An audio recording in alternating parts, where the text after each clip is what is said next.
Hey, what up, you guys? It's Danny B. You're watching the Trash Dash, and in this video, I'm going to be reviewing Death Wish 2.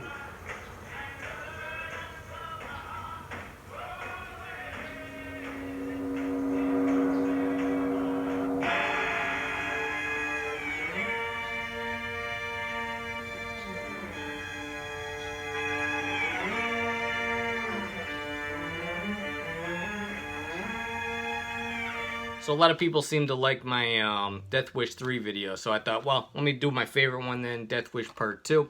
And then I'll probably review the whole series just once a week or something. So Death Wish 2.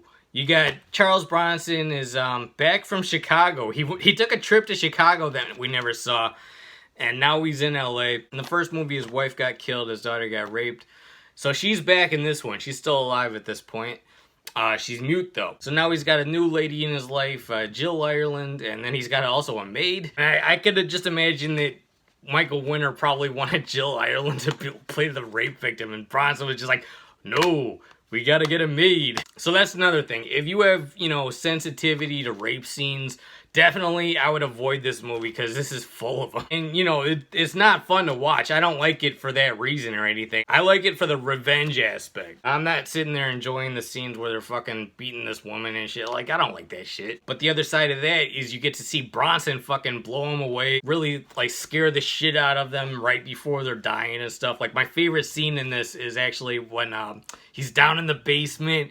He lets these other guys go that had nothing to do with the crime, and he's like, You, go. You stay. And then he asks him, do you believe in Jesus? And the guy thinks for a second he's gonna let me go. But nope. He goes, yes, I do. He goes, well, you're gonna meet him. He just shoots him right through the fucking cross. He has like a little rosary in his hand. He shoots him right through the hand into his heart. Then he dies on a fucking dirty floor surrounded by squealing rats. So awesome. One of the coldest fucking revenge scenes in any revenge movie. You and you out, not you.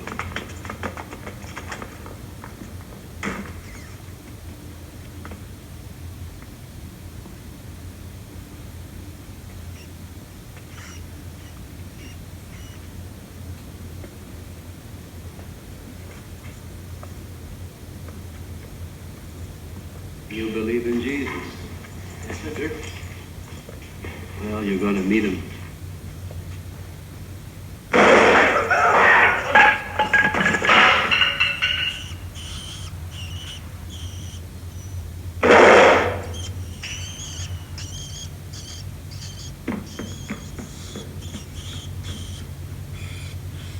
You got Jimmy Page on the soundtrack. He also did the soundtrack for Part 3. Lawrence Fishburne is one of the thugs in this. He's wearing like crazy weird pink sunglasses. He looks like almost like a breakdancer. What's funny too to me is I think this movie came out after Pee-wee's Playhouse. Like, I think he was already Cowboy Curtis at this point.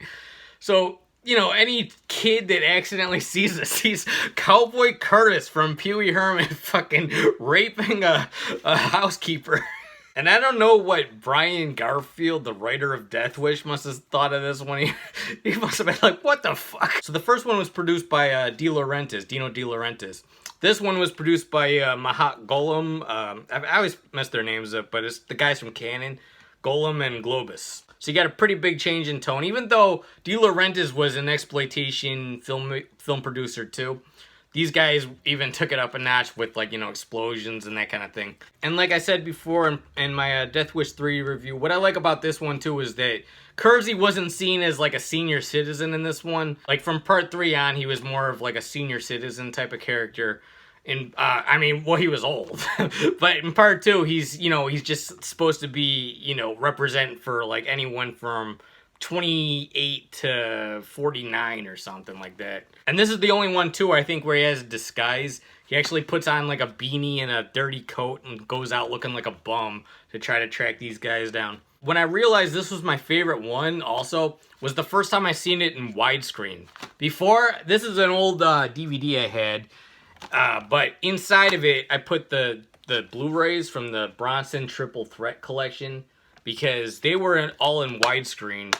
This old DVD were all like, full frame DVDs. If you watch this thing in widescreen, you really get to see how cool the city looks and how grimy everything is. And It's just a movie that was meant to be seen in widescreen. It's so much better in widescreen. But yeah, so the reason I switched this out from the Bronson Triple Threat is because those ones, that package doesn't say Death Wish 2, 3, and 4 in it. The old DVD did. So I was just like, alright, let me take those Blu-rays, throw it in this thing. So even though Death Wish Part 1 was pretty violent, it's nothing compared to this one. This one has, you know, really brutal death scenes in it. And also, the first one was not really a revenge movie. It was like a vigilante movie where this guy just is like, alright, I'm sick of all these criminals getting away with this shit, so let me start shooting them at night. This one is, you know, they raped and killed my daughter, so now I'm out tracking them down. And I was watching this the other day, and I was just like, what is with all the fucking ice cream shit in the Death Wish franchise? This one, he has a scene where he's like, I'm gonna go out for some ice cream. Part 3 has an ice cream scene. I forget if Part 4 did. Part 5 had a cannoli scene. And then in the remake, the Death Wish, you know, Bruce Willis one, there's the Ice Cream Man, which is the villain for some shit. Like, what the fuck is with all this ice cream shit in the fucking Death Wish movies? I mean, it's pretty fucked up, too. He was just standing in line waiting for his ice cream. They fucking steal the dollar out of his hand. And then he's just like, alright, whatever, fucking deal. But then he finds out they have his wallet. So then he runs, tries to get his wallet back. He doesn't get it. And then they show up at his house to fucking kill him. Jesus Christ. A lot of time, grimy, dirty movies take place in New York, but this is one that takes place in LA. And I thought they utilized the city really cool in this. And aside from it being brutal and stuff, it actually is still a fun action movie. You know, the first Death Wish was more of kind of like a character study. This one's more of a character study with action in it. Like, you can still kind of see all the pain he's going through. He's living a double life as this vigilante guy still in this. So that's something that I like about this one too over Part 3, is that he's kind of living this double life as a vigilante. Part 3, everyone knows he's fucking shooting. He's at dinner fucking going outside shooting people and then going right back to dinner. He doesn't give any kind of shit. This one has him, you know, kind of secretly doing this shit. So I'm going to give this one 5 out of 5 stars. It's Death Wish Part 2. Hey guys, it's Danny B. You're watching the Trash Dash. Let me know your favorite Charles Bronson movie. Let me know your favorite Death Wish movie. Hit the like button, comment, and subscribe. Peace out.